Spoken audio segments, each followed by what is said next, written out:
Bueno, en esta noche, hermanos, vamos a hablar acerca de una parte de un versículo que tenemos ahí que dice, porque somos hechura de Dios. ¿Cuántos somos hechura de Dios? Todos, ¿verdad? Si me acompaña, por favor, a Efesios capítulo 2, versículo 10, que nos dice, porque somos hechura de Dios. Gracias, amados. Bendiciones. Creados en Cristo Jesús para buenas obras, las cuales Dios dispuso de antemano a fin de que las pongamos en práctica. Algunos hermanos dentro de las iglesias viene la duda, y eso les hace creer que ellos no califican como creyentes. Y aún los creyentes tenemos duda. Si usted se acuerda de aquel pasaje, ¿verdad?, que nos habla en los evangelios acerca de Tomás, ¿verdad?, que Jesús se le apareció a los discípulos después de haber resucitado. Y Tomás en esa ocasión no estaba. Entonces le dijeron, ¿verdad?, que Jesús se había presentado a ellos. Entonces, ¿qué fue lo que dijo Tomás? Si no metieron mi dedo en sus manos y mi mano en su llaga, no creeré. A los días volvió a aparecer Jesús a los discípulos y ahí estaba Tomás, ¿verdad? ¿Y qué fue lo que le dijo Jesús? Mete tu dedo en mis manos y mete tu mano en mi llaga. Y me imagino que Tomás cambió totalmente, ¿verdad? ¿Cuántos creen eso? Tal vez no está registrado en la Biblia, pero sí pudo haber habido ese cambio en la vida de Tomás. Entonces, las dudas, mis hermanos, no nos descalifican. Nuestra fe, más bien con la duda, crece cada día más. El hecho de tener dudas no quiere decir que no tenemos fe. Tal vez lo que estamos haciendo es creciendo en nuestra vida espiritual. La duda es una invitación para desarrollar una fe más poderosa en cada uno de nosotros, una fe más fuerte, más profunda. La mayoría de las veces no dudamos de Dios, pero sí dudamos de nosotros mismos. Y vamos a explicarlo. Vienen esta serie de cosas a la mente. ¿De verdad Dios me ama? ¿De verdad Dios me quiere? ¿Y por qué Dios a mí no me habla? Y también viene esta pregunta, ¿de verdad Dios me quiere usar para su reino, para establecer su reino en algún lugar? Y escuchamos a otros hermanos que hablan de los milagros que Dios ha hecho. Esto es lo contrario, ¿verdad? Cuando tenemos alguna reunión, tal vez con diferentes tipos de ministerio, ¿verdad?, y les escuchamos a los hermanos, Dios hizo tal cosa en mí, Dios hizo esto a favor de mí. Entonces cuando nosotros escuchamos esto, ¿verdad?, de nuestros hermanos, entonces nuestra fe empieza a crecer, ¿verdad? Y también ocurren algunas cosas, ¿verdad?, dentro de la vida de cada uno de nosotros. Porque nosotros mismos nos conocemos muy bien. El yo que nadie ve, aquello que nadie ve, es con lo que nosotros convivimos y que también estamos luchando día a día en nuestras vidas. Entonces, en nuestra intimidad, Dios nos conoce a cada uno de nosotros. Claro, si nosotros tenemos esos tiempos de comunión con Dios. Pero si nosotros no tenemos esos tiempos de comunión con Dios, yo le invito a usted a que empiece, ¿verdad?, a platicar con Dios. Entonces Dios nos conoce totalmente a cada uno de nosotros. Aun cuando estamos dormidos, Dios nos conoce. Él sabe cómo somos cada uno de nosotros. Entonces, ese andar del yo en cada uno de nosotros, ahí vamos conociendo, ¿verdad?, quiénes somos realmente delante de nosotros mismos y delante de Dios. Y también, ¿verdad?, nos conocemos a nosotros mismos en nuestro andar espiritual. Si realmente yo estoy creciendo en mi vida espiritual. Entonces también surge esta pregunta: ¿querrá Dios hablar conmigo? ¿Qué dicen ustedes, hermanos? Yo creo que sí, ¿verdad? Que Dios quiere hablar conmigo. Pero ¿qué sucede con la mayoría de los hermanos dentro de las iglesias? Empiezan a hablar, y a Dios no lo dejan hablar. Entonces se termina aquel tiempo de conversación, ¿verdad? Pero en esa conversación solo la persona habló y no se escuchó la voz de Dios. Y la oración, déjeme decirle que es una comunicación entre Dios y usted y yo. Así es, ¿verdad, hermanos? Así tiene que ser. No podemos ir con una lista y Señor, dame, y al final, gracias Señor. Entonces, hermanos, nuestro tiempo de comunión con Dios, así tiene que ser, ¿verdad? De que platico yo un tiempo y guardo silencio para después escuchar a mi Padre Celestial. Dios conoce todo lo que hay dentro de cada uno de nosotros. Y entendemos que Dios está ahí en nuestra intimidad. Como Dios conoce todo, Él sabe cómo me comporto, cómo pienso, cómo dudo, cómo fallo. El Dios Todopoderoso puede pensar: ¿vas a encontrar a alguien mejor que yo? Y nunca lo vamos a encontrar. Nuestro Dios es lo mejor que nos ha ocurrido a cada uno de nosotros. ¿Lo creen, amados? ¿Verdad que es lo mejor? Que Él haya venido a nosotros, a cada una de nuestras vidas. Él vino a nosotros. Él fue el que se acercó a nosotros. ¿Por qué? Porque nosotros andamos perdidos en delitos y pecados, ¿verdad? Entonces fue Él el que se acercó a nosotros. Tal vez en nosotros había un cierto temor hacia Dios, pero ya cuando lo conocimos, ahora sí tenemos ese temor reverente delante del Señor. ¿Es así, amados? Entonces, claro, como Dios está con nosotros, ocurren tantas cosas buenas que pasan a cada uno de nosotros, a nuestras vidas. La Biblia dice que Dios nos ama y algunos no lo pueden creer y empiezan a preguntar esto: ¿por qué Dios elegiría a una persona como mí, como yo, para hacer determinada cosa? ¿Por qué creen? Porque lo ama. Dios nos ama a cada uno de nosotros. Y si alguna vez usted se ha sentido inseguro, si alguna vez usted se ha sentido inadecuado espiritualmente, insatisfecho, que tiene un vacío en el corazón, esta situación, hermanos, es para cada uno de nosotros. Porque solamente Él puede llenar el vacío que hay en nuestro corazón. No hay nadie más, solamente Él, ¿verdad? Solamente Él nos puede llenar ese vacío en cada uno de nosotros. Y también, ¿verdad?, surgen otro tipo de creyentes dentro de las iglesias que ellos sí están seguros en lo que están, ¿verdad?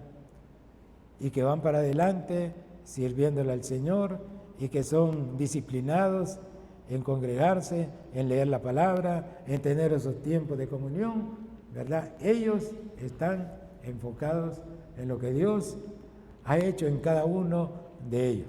Y eso es bueno, porque a través de estos hermanos, ¿verdad?, que tienen esa comunión constante con Dios, nosotros aprendemos de ellos, porque Dios los usa para nuestro crecimiento espiritual.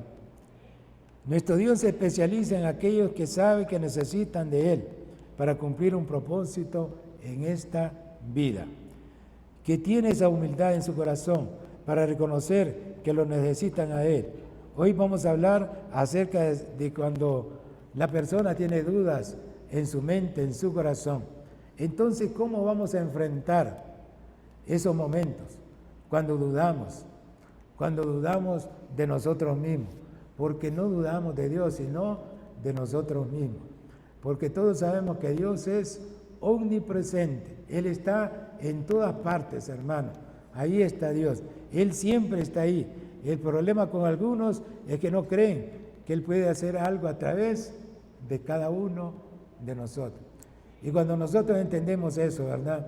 Que tal vez usted hizo una oración y en esa oración Dios se manifestó en aquella persona, entonces usted mismo queda asombrado.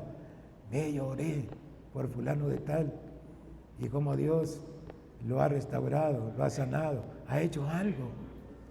Ahora eso es, hermanos, siempre, amados, es para la gloria del Señor, ¿verdad? No es porque yo oro, entonces se va a sanar la persona, no, es Dios actuando. Nosotros siendo instrumentos en las manos del Señor. ¿Cuántos creen eso? ¿Verdad que así es? ¿Verdad? Y es bueno, hermanos, también ser disciplinados en cuanto a la lectura de la palabra del Señor, porque a través de la palabra del Señor nosotros sabemos que Él nos habla a través de su palabra. ¿Cuántos lo creen, hermanos? Sí, ¿verdad? Y aquí, ¿verdad? Nosotros usamos la Biblia, la ponemos ahí, ponemos los versículos ahí en la pantalla, ¿verdad? Y eso pues nos ayuda a cada uno de nosotros, porque tal vez, ¿verdad?, la persona no tuvo tiempo de leer la Biblia en su casa, pero al leer un versículo ahí en la pantalla, eso lo alimenta, ¿verdad? Para que usted vaya creciendo espiritualmente. Ahora, cuando nosotros somos asiduos leedores de la Biblia, hermanos, empezamos a darnos cuenta en qué libro está cada cosa. Por ejemplo, los primeros 5 libros de la Biblia, ¿cómo se le llama? El Pentateuco, ¿verdad? El Pentateuco está formado ¿por qué? Por Génesis, Éxodo, Números, Levíticos y Deuteronomio, ¿verdad?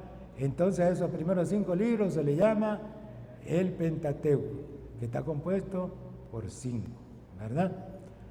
Ahora cuando nosotros vamos a leer Jueces, ¿por qué se le llama Jueces? Entonces, esa interrogante le queda a usted, ¿verdad? Para que usted la busque. ¿Por qué se le llama profetas mayores? ¿Por qué se le llama profetas menores? ¿Verdad? Entonces, es otra tarea que usted lo va a realizar. ¿Dónde están los salmos? ¿Dónde están Proverbios? ¿Verdad? Los 4 evangelios que hay en el Nuevo Testamento nos hablan de la vida de Jesús, de su muerte, de su resurrección y de su ascensión a los cielos, ¿verdad? También están las epístolas que escribió Pablo, que escribió Pedro, que escribió Juan y que también vemos el Apocalipsis, ¿verdad? Entonces, cada uno de esos libros nosotros los vamos estudiando. Entonces, cuando usted vaya a un hermano y le dice, busque en el libro tal, y usted inmediatamente va a ese libro, ¿verdad? Entonces, así usted se va familiarizando con la Biblia. ¿Dónde está cada libro? ¿Dónde están los salmos? ¿Dónde están los jueces? ¿Y dónde está el Apocalipsis? El Apocalipsis está al principio. No, hermano, está al final.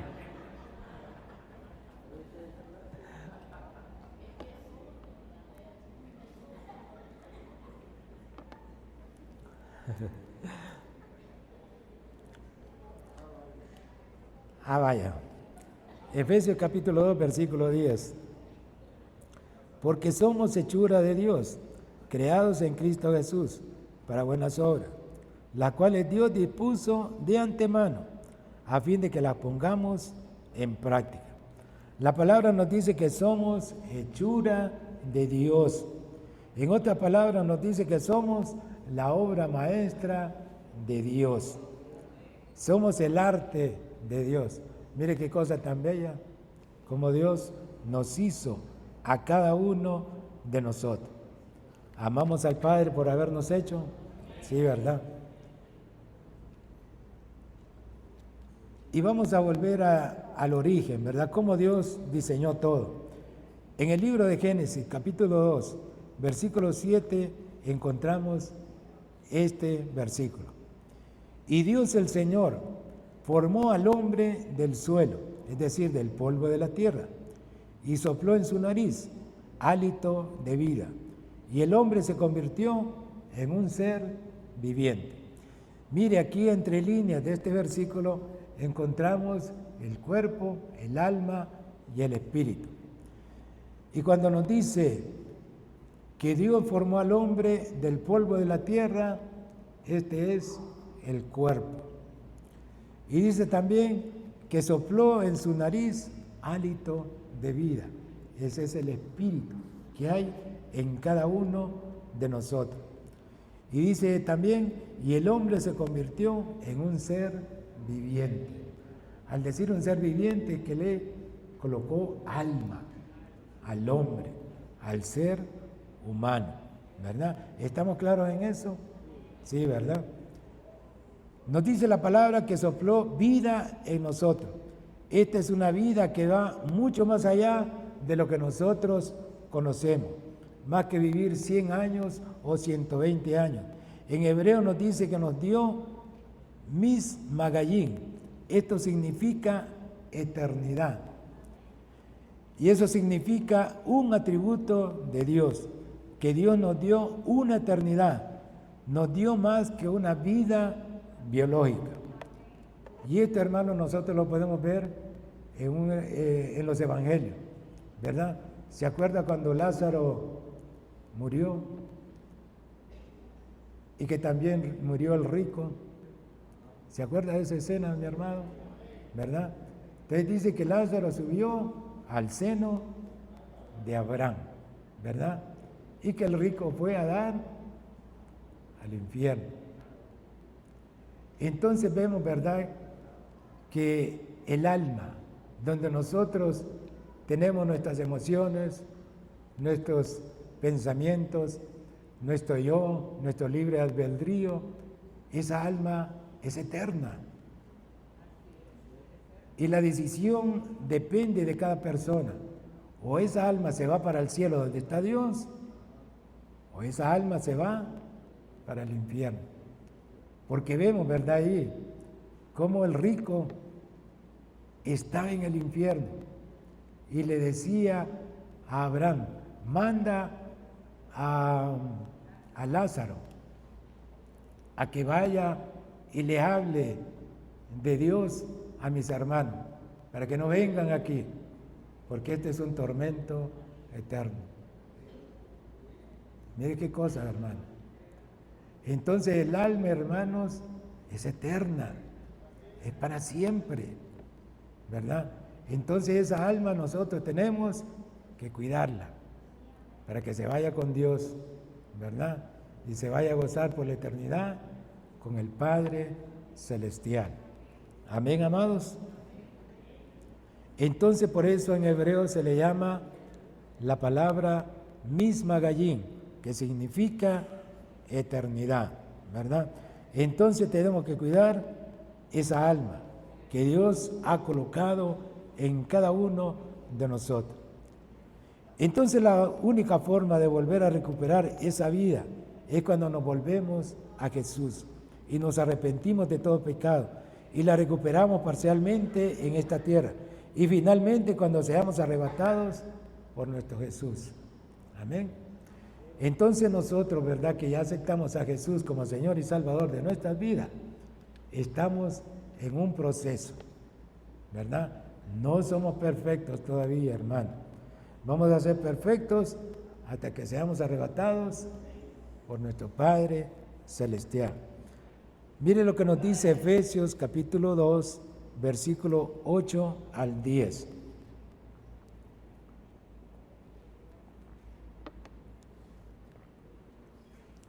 Dice, porque por gracia ustedes han sido salvados mediante la fe. Esto no procede de ustedes, sino que es el regalo de Dios, no por obras, para que nadie se jacte o se gloríe, porque somos hechura de Dios, creados en Cristo Jesús para buenas obras, las cuales Dios dispuso de antemano a fin de que las pongamos en práctica. Para que entendamos, la mayoría de las personas que viven en este mundo están en pecado, están lejos de Dios, no están en el diseño de Dios, no tienen una relación constante con Dios, así como nosotros la tenemos con Él. Ellos viven independientemente de Dios, viven a su manera, pero un día se encuentran con Jesús y Jesús cambia su manera de pensar, su mente es renovada, su corazón es tocado. Entonces, cuando aquella gente se arrepiente genuinamente delante de Jesús, pasa de las tinieblas a la luz admirable. Entonces tiene la vida de Dios, ¿verdad? Porque la naturaleza de Dios vino a cada uno de nosotros. Entonces, todas estas personas, ¿verdad?, a las cuales nosotros les hablamos de Cristo, algunos se convierten, otros no, pero nuestro deber es llevar la palabra, ¿verdad?, para que la gente reconozca que hay un Dios grande y poderoso que mora en los cielos y que es el dueño de todo. Entonces, cuando Jesús viene a estas personas y las salva y nos hace nacer de nuevo, eso lo dice la Biblia. Y Jesús se lo dijo a Nicodemo: es necesario que nazcas de nuevo espiritualmente para que puedas entrar al reino de Dios. No hay otra manera para llegar donde está Dios. Solamente existe un camino. ¿Y cuál es ese camino? Así es, Jesucristo. Y saben, hermanos, hay algo muy curioso, ¿verdad? Las personas que son especialistas en hacer cuadros de pintura hacen unas obras espectaculares, que uno queda asombrado. Al ver una pintura, ve cómo la luz se refleja en aquel rostro, en aquel paisaje, todo tan lindo, ¿verdad?, que nosotros miramos en una pintura. Y pasa el tiempo, y aquel cuadro bonito que nosotros miramos en una ocasión, ya lo miramos deteriorado, ¿verdad?, por el transcurso de los años, o porque tal vez le cayó agua. Entonces el dueño de este cuadro llama a un especialista para que nuevamente ese cuadro vuelva a ser restaurado. El artista hace su trabajo, toma su tiempo, hasta que lo vuelve a su estado original como era antes. Para que lo entendamos, nuestro Jesús es el restaurador de la persona. Amén. Jesús es el que restaura esa pintura que somos nosotros. Y hay algo, y casi siempre, ¿verdad?, hay algo en nosotros que no está bien. Ahora, ¿quién cree que nos va a restaurar, que nos va a quitar aquello que no sirve, que está malo? Jesús. Él es el que nos va a hacer ese trabajo en nosotros. Y sabe, la gente cuando viene, casi todos, ¿verdad?, cuando venimos a Jesús, venimos con inseguridades, con complejos, con penas, con superioridades, con falsa humildad, pero Él viene a nosotros y nos da de su gracia. ¿Qué significa eso? Que somos sus obras maestras, ¿verdad? Cuando viene la gracia de Dios a nuestras vidas, no es que ya somos perfectos, estamos en un proceso, hermano, ¿verdad? En ese proceso de restauración. Y esa restauración que el artista hace toma su tiempo y es toda la vida. Toda la vida, hermano, ¿verdad? Tal vez nos convertimos hace 5 años y todavía estamos en ese proceso, porque de una u otra manera le vayamos al Señor. Y todavía hay cosas dentro de nosotros que todavía no se las hemos entregado a Él. Entonces Él poco a poco va caminando con nosotros. Qué paciencia la de Dios, ¿verdad, hermano? Dios es paciente, hermano. Él no hace nada a la carrera. Va paso a paso con cada persona.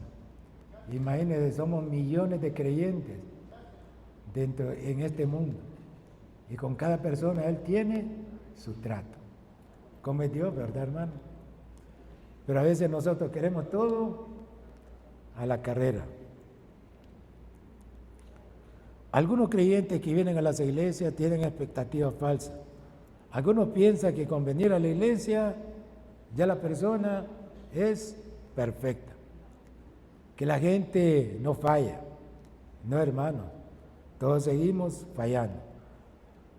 Algunos piensan dentro de las iglesias que los músicos, los cantores y que todas las personas que suben a la plataforma, vaya los de arte, de danza mismo, coreografía, todos ellos deben vivir en santidad y que ellos no tienen que fallar.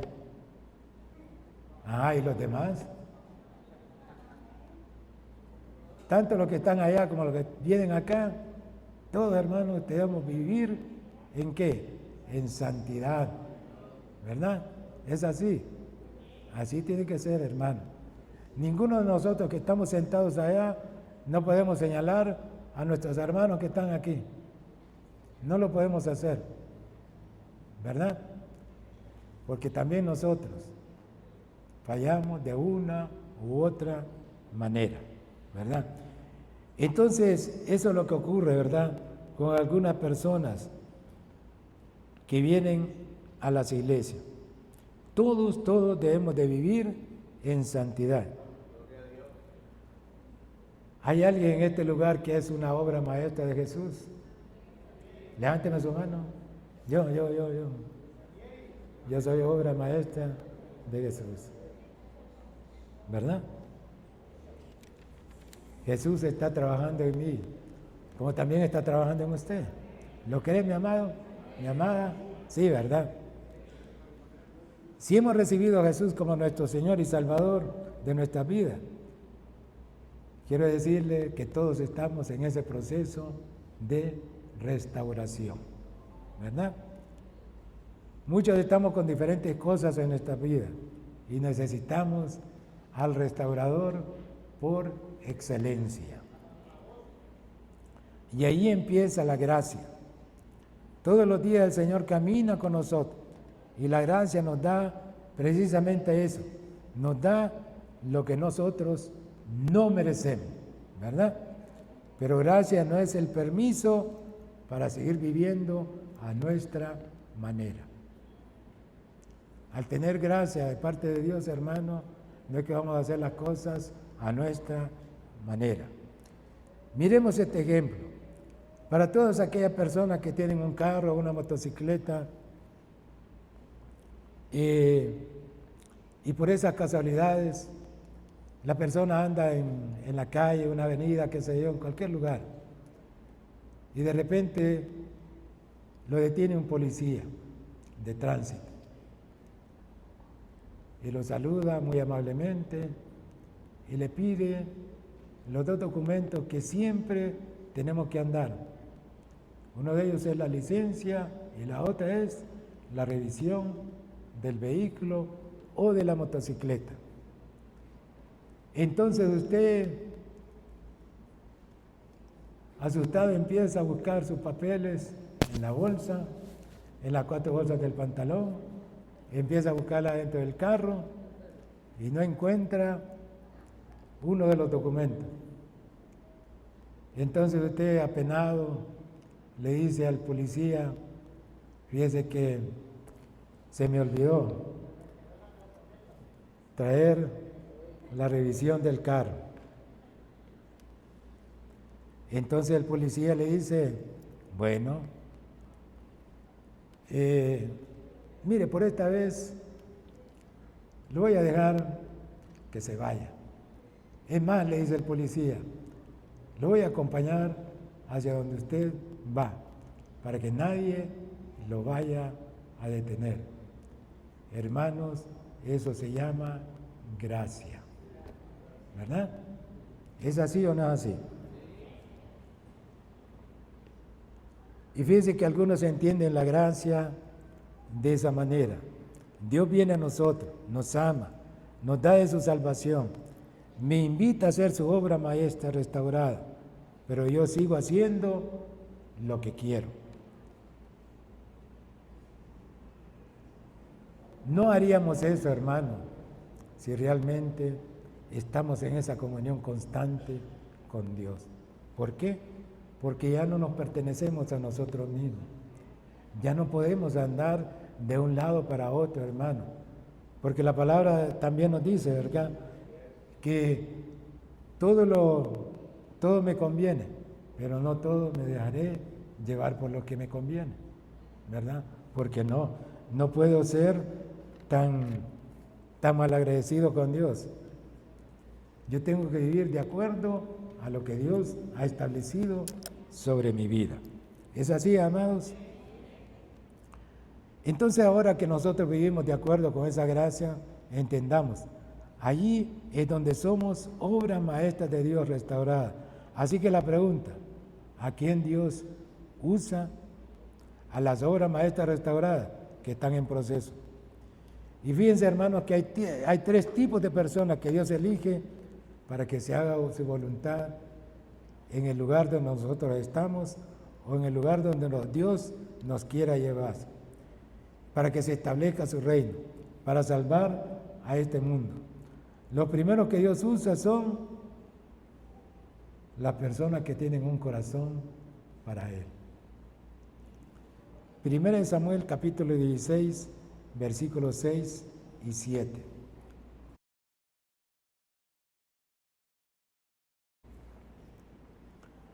Cuando llegaron, Samuel se fijó en Eliab y pensó, sin duda, que este es el ungido del Señor.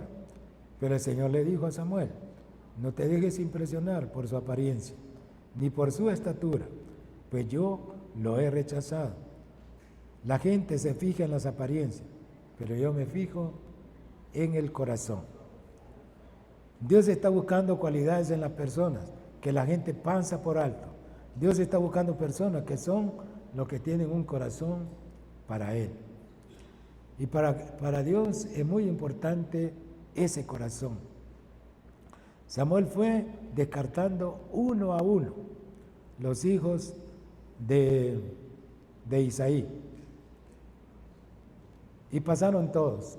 Y al final Samuel le dice, ¿tienes a alguien más? Y el papá le dice, sí, el pequeño que está cuidando las ovejas. Y lo mandan a traer. Y entra David. Y la Biblia dice que David era de hermoso parecer. David era el menos que calificaba en este asunto. Y Dios dijo, este es el que yo quiero. Tal vez usted se siente poco probable y duda de usted mismo. Pero yo quiero decirle esto, que Dios cuenta con personas que tienen un corazón dedicado a Él. Amén, hermanos. David lo que no tenía de estatura porque era un joven, lo tenía de entrega a Dios. Su corazón era gigante para Dios. Entonces Dios cuenta con personas que tienen un corazón para Él y que están dispuestos para Dios. Hay personas que ellas mismas se hablan y dicen, yo no sirvo para nada. Y las otras personas que están cerca de Él, en vez de cambiarle su manera de pensar, ¿qué cree que dice? Sí, es cierto, no servir para nada.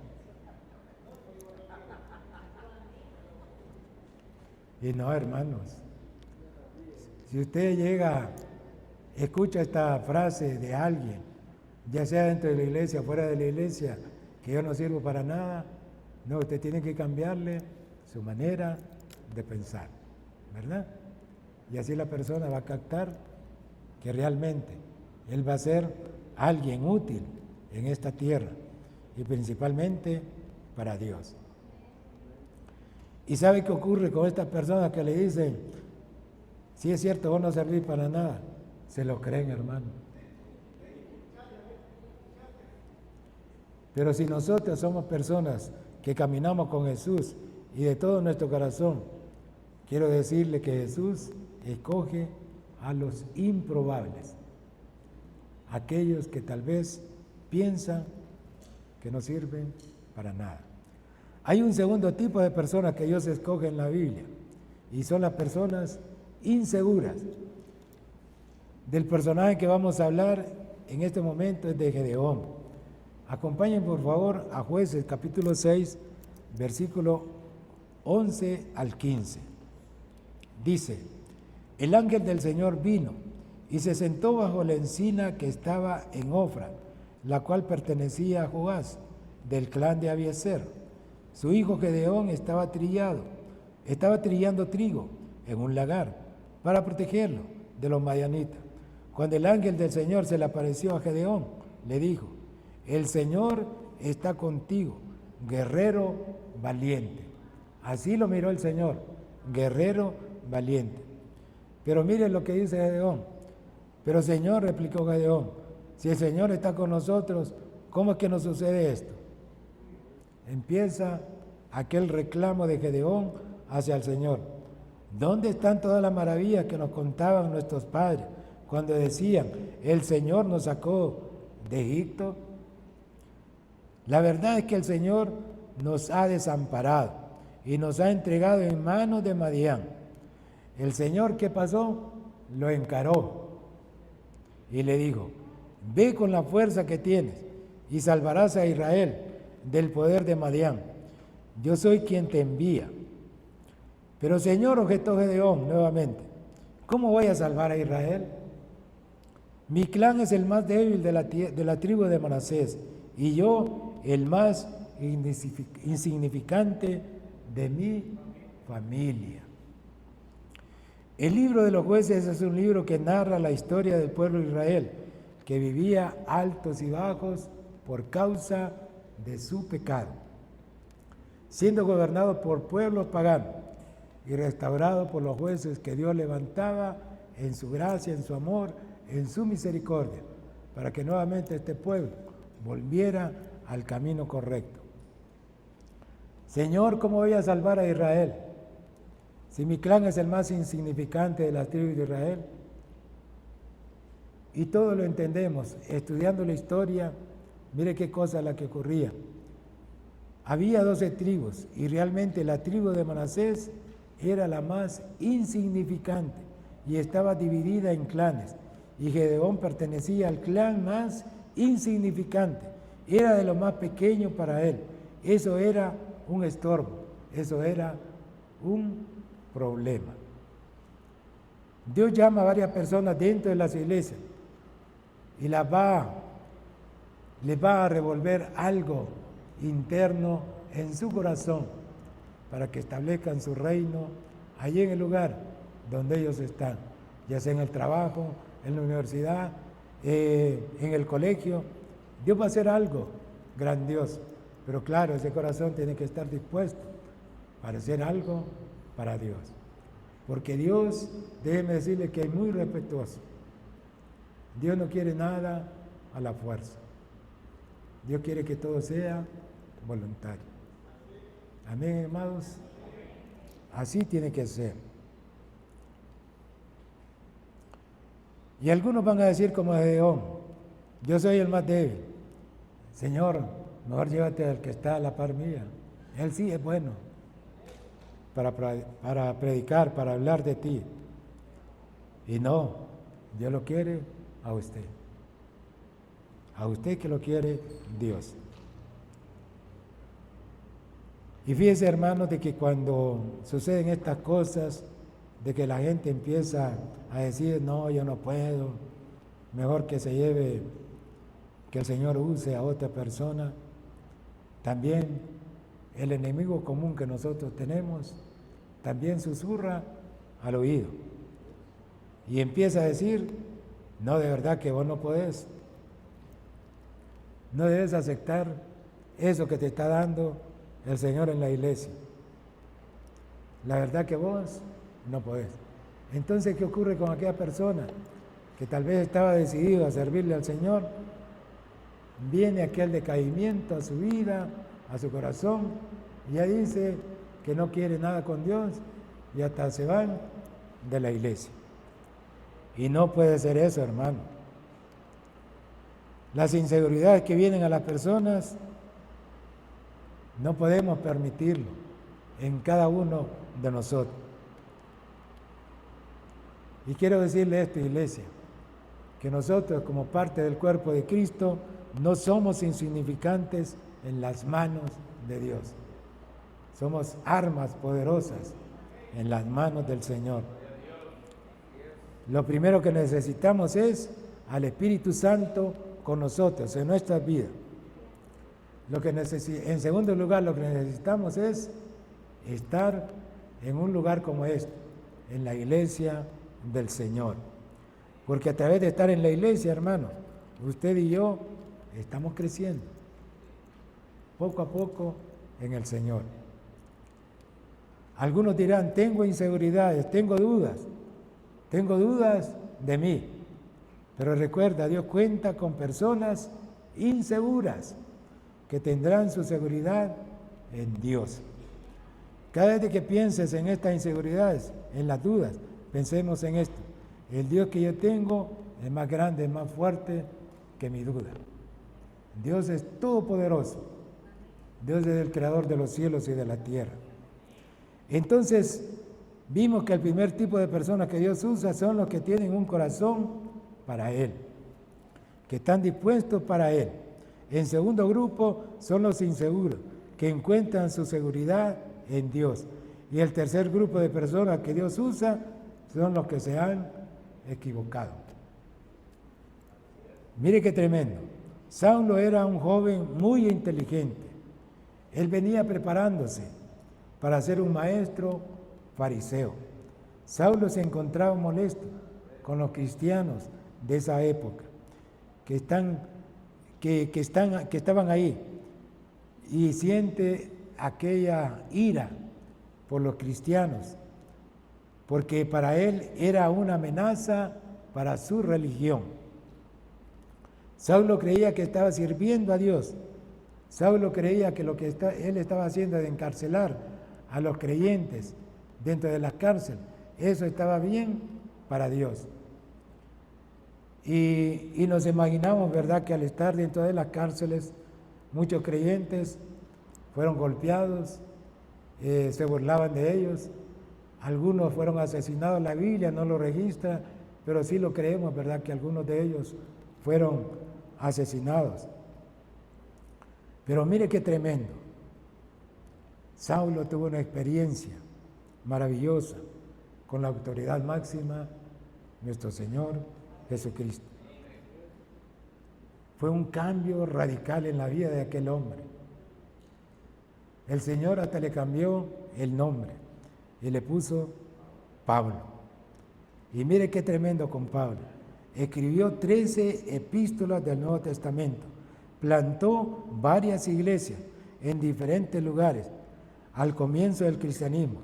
Dice la Biblia que después de haberse arrepentido, empezó a predicar el Evangelio. Fue perseguido, humillado, golpeado y al final asesinado. Y siempre Pablo decía, para mí el vivir es Cristo y la muerte es ganancia. Así decía nuestro amado Pablo. Tremendo ministerio del apóstol Pablo. Y siempre él recordaba que nunca llegó al estándar de Jesús. Mire lo que nos dice 1 Corintios 15, del 9 al 10.